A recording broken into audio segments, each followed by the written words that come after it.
We are so excited today to be joined by Peter CottonTale here on 90.9 The Bridge via Zoom, as we've been doing all of our out of studio sessions. And Peter, and I know CottonTale is not your actual last name, but I really appreciate you being here with us today. How are you doing? I'm doing good, doing great here in Chicago. Yeah. 60-degree weather finally. I'm doing some remote here in the studio.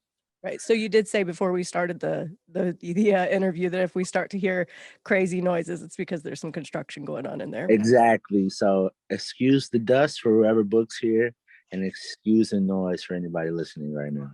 That's awesome. Thank you very much. We were also saying off mic, it's crazy because we've been very, very fortunate to be able to do a lot of these lately.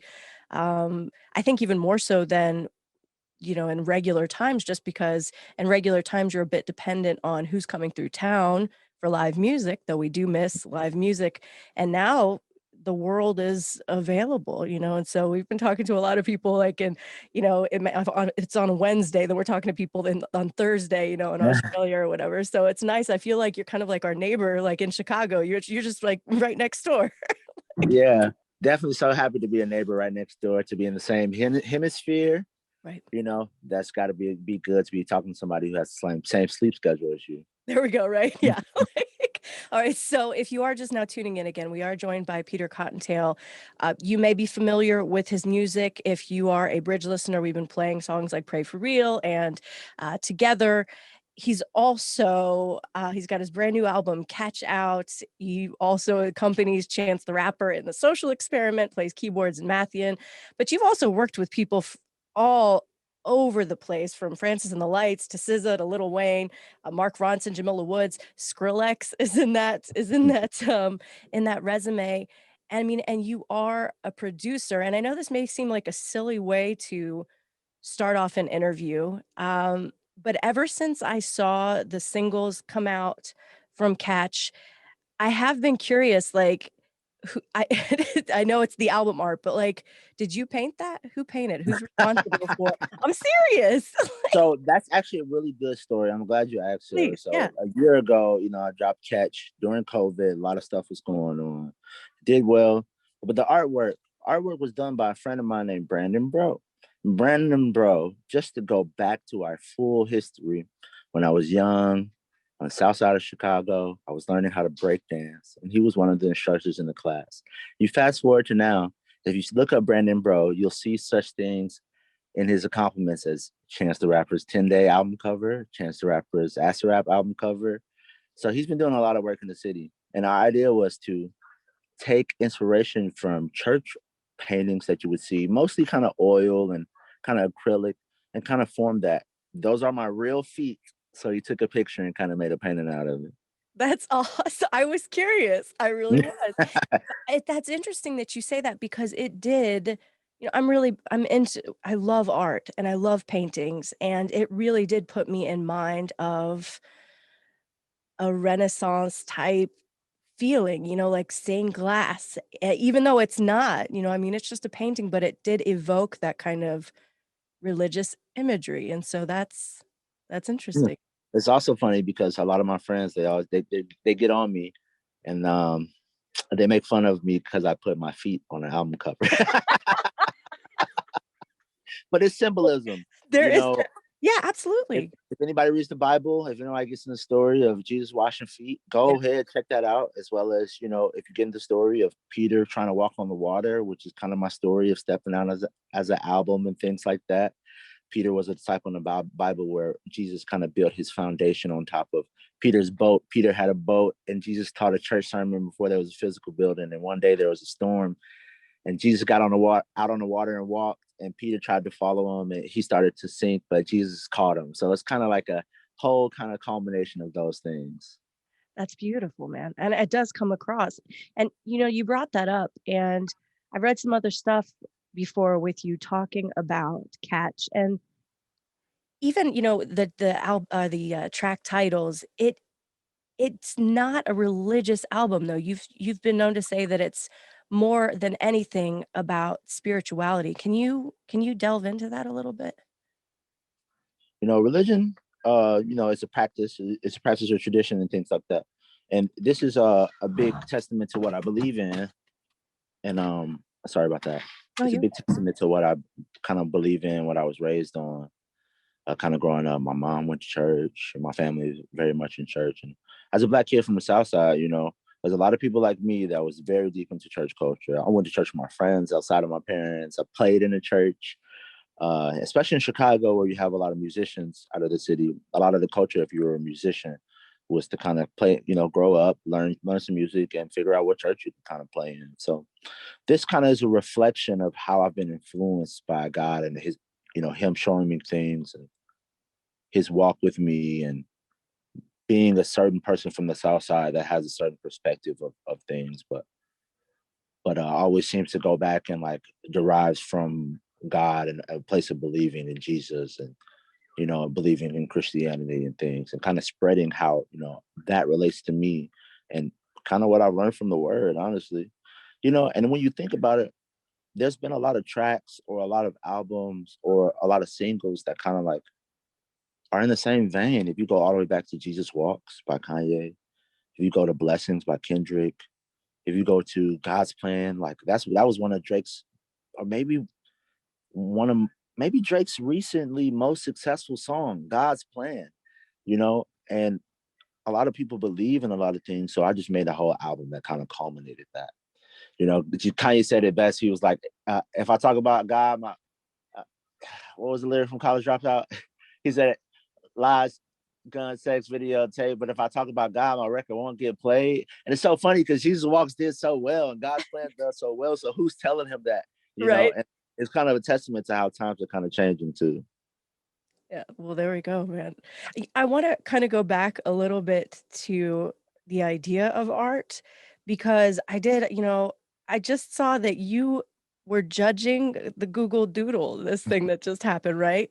So you're in music. You're a music producer, you're a musician. How does one become a judge for Google Doodle? Like, I mean, I know you definitely did Year in Search, and I want to talk about that, but is that where that came from, or was this Of completely course, different? I Yeah, think it was cool. I got to farther my connection with Google and pursue some things that were outside of the commercial, outside of producing the music.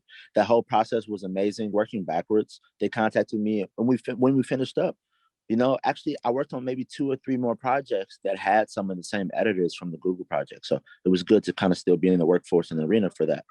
And as far as my perspective as a musician, I deal with art, and I'm able to deal with creative things in general. And I think that's what a lot of musicians, a lot of people who produce things, end up doing. So I was put in the good position to be able to translate that, and also piggyback off of working with Google again. You know what I'm saying? Like we worked together very well on one project, and I love to go back and like do something for them and continue to further the relationship, because it's important to have that perspective of people who are in the workforce. You know what I'm saying? yeah. Well, then I would like to go back because for people who don't know what Google's Year in Search is, they do this thing every year, and they've been doing it for several years now, where they go back and show you kind of like the year in review in regard to like what people have been searching for. And 2020, that's quite a year. And so how what was that process like? Because your music is featured on Google's year in review, year in search today or for 2020.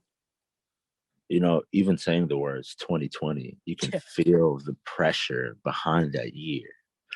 And that's what I kind of felt going into it. I definitely felt the pressure of the year. And I wondered to myself, like, how I would culminate those things into one thing. But, one thing as somebody that works or somebody that does creative things, when you're in the middle of the flow or in the middle of working, you don't really think about those things too much in the forefront. If you overthink it, it might not come to you. But luckily, I had some great people to be able to assist me contextually building out the whole project. We had a lot of Black faces, over 80 Black faces. We had some great writers, had some assistance from some great young Chicago poets as well as just to give everybody, not just me musically, but people who were editing and people who were pulling clips from everywhere, people who were writing up treatments for it, to keep a well-rounded perspective of what kind of happened that year. So that kind of relieved some of the pressure, because it wasn't just my perspective, being shared. I was able to get other writers and other people and have a lot of brainstorm sessions about it to be able to culminate or to be able to combine or have a conglomerate of information and context and things to apply to the music and creatively for 2020. Because that's a huge thing for everybody, you know. Speechless when I think about trying to describe what people, you know, say about 2020. But it was a blessing, you know, and I watched some other year in reviews and they were amazing. The 2021 got maybe double or triple the amount of some of the ones before. I just think because so many people were affected, you know. I was affected down to a child was affected, you know. So I definitely tried to get those perspectives so that helped me not just have the pressure, but put it on the community that also helped me creatively. Right. Well, I think it works so incredibly well. And if you're listening right now and you haven't had a chance to see it yet, looking up the Mhm.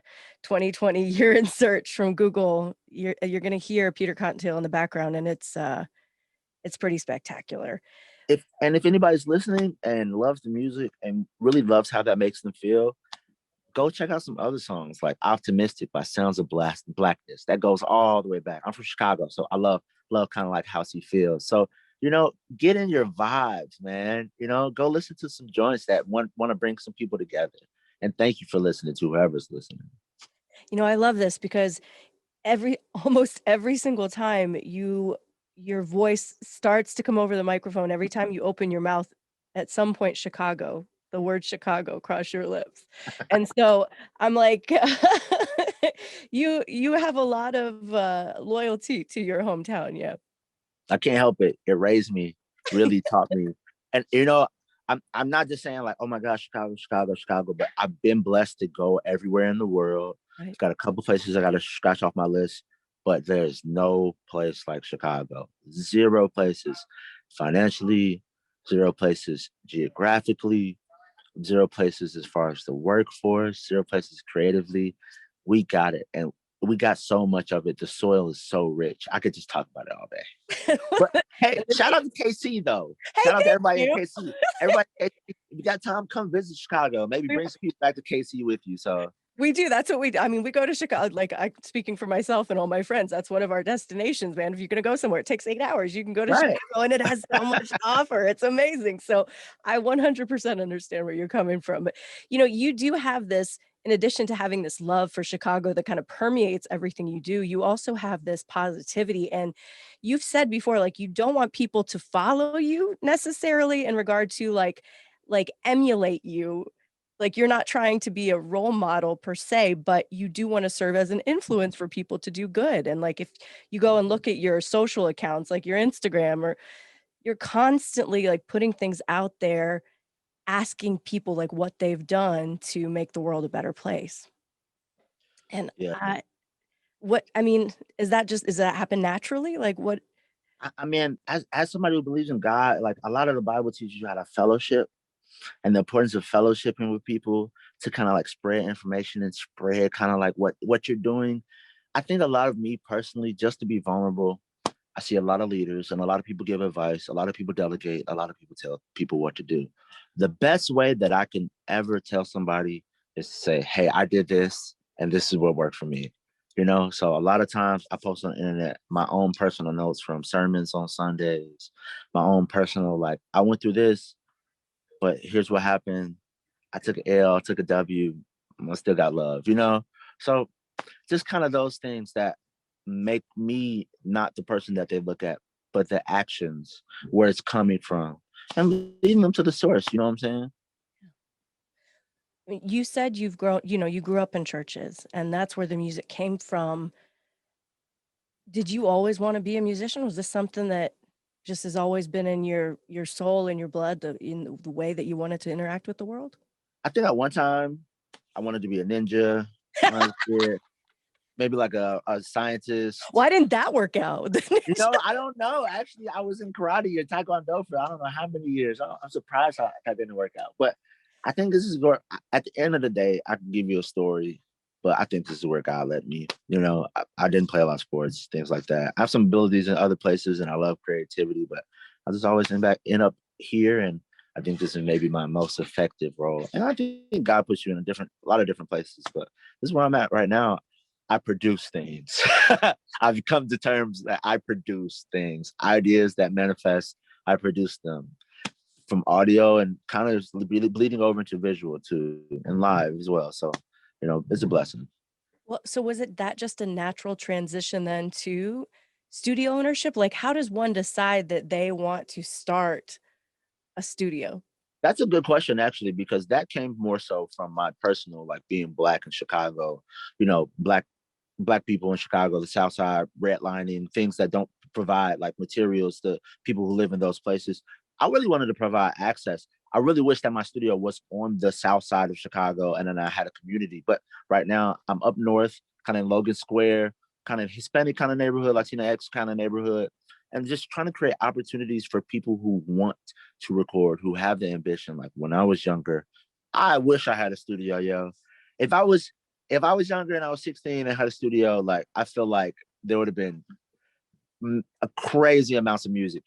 Just my mind works like that. And I know that there's 10,000 other 16-year-olds in the city. And that's just starting at 16. You know what I'm saying? To 22, 25, 30 bands, companies, small businesses that just want to have access to that, man. Come over here and use it. Make some hot stuff and just put it out. I just want to assist and have that be available because people come here, people grow up here, or people come here and do a lot of music, and just like every other city. It's not bad to Chicago, but they move to LA, they move to New York. Yeah. No, I mean, no cap. It's those are where the workforces are, But if you look at like touring musicians over the past 10, if you look at writers over the past 5, even if you look at post-production for commercials over the past 10, like now even video production coming out of like some studios here, yeah, actually thinking about it, Chicago has it, and there's no The reason. Midwest. Yep. The Midwest has it, and there's really no. If we take time, I think Midwest people are very utilitarian people, very workforce, build it with your own hands type people. As you see, I'm covered in dust. Literally, yeah. Yeah, if we promote that, I don't see like I want somebody to be able to grow up here, learn here, get a job here, and make a new business here. That'll be great, and we'll have our own city. That's just like my ideal kind of thing. That's well, and it doesn't happen unless somebody makes it happen. So you're on it, man. Like, Right? and so is that the story then behind the SOA, the Studio Owners Association too? That is, it's funny you bring up SOA. SOA is kind of like an offspring of, kind of a brainchild idea of bringing all the independent studios together in Chicago and kind of letting people know that this workforce is available, trying to get city programs, trying to get companies that want to beta test gear. Like LA has showrooms, like New York has showrooms. People go to see stuff. Back in like 1920, 1941, the World's Fair happened here. And like we had the first microwave. We had the first instant muffin in Chicago. You know what I'm saying? So bringing some of those aspects back to life is what the SOA kind of centers around. It's kind of on hold because of COVID. A lot of businesses had to take time to build up their own brands. But RCM, my studio, Record Chicago Music, is kind of trying to spearhead providing an opportunity for people and people to have things and record and places and just all types of equipment. And I could just go down the list of what we want to provide. And, That's cool, man. That's incredibly awesome for you to be able to provide that, though, particularly because you said yourself, like, you wish you would have had that when you were 16. So the fact that you're making it happen, that's awesome. yeah, That's it's a, awesome. So you did mention though, because of COVID and things are on hold. And so like, I mean, how have things changed for you in this past year? Like, what is the life of a day in the life of Peter CottonTale look like now because of COVID? at first it looked like working out a lot more than I do now. I don't know how sometimes with more time our schedule gets in more disarray. If anybody's I feel that. I feel yeah, that 100%. but no, it looked like paranoia. It looked like, health scares. It looked like, figuring out a plan. You mentioned Skrillex earlier, and he's a friend of mine that also let me know that, like, I think the word crisis in Japanese means like opportunity and danger. Wow. And like, well, it has two symbols in it. Both, one of them means opportunity, one of them means danger. And like, I think this created an opportunity for people and myself to kind of figure out some other things, because video presence and pre-recorded performances has happened. I did one with Chance, I did a late night show and things like that. I did several How radio was that? I just Oh, had to cut in. Come on. it was amazing. I love Stephen Colbert. Also, we were remote. I loved working with the kids. We did the Together song. It was great. Being on TV, always a blast. I miss Radio City. Usually when we do it, we go there physically, and I miss the people in the building. But hey, it was cool. Got it done. Check it out online. I still watch it. It's awesome. That's awesome. But life had to adjust. And I think in my life, I figured out how to, as a producer, produce a chance show that is visual, like, on your TV screen, musically. That's a whole different aspect. You don't have one simple example. You don't have crowd clapping in between songs.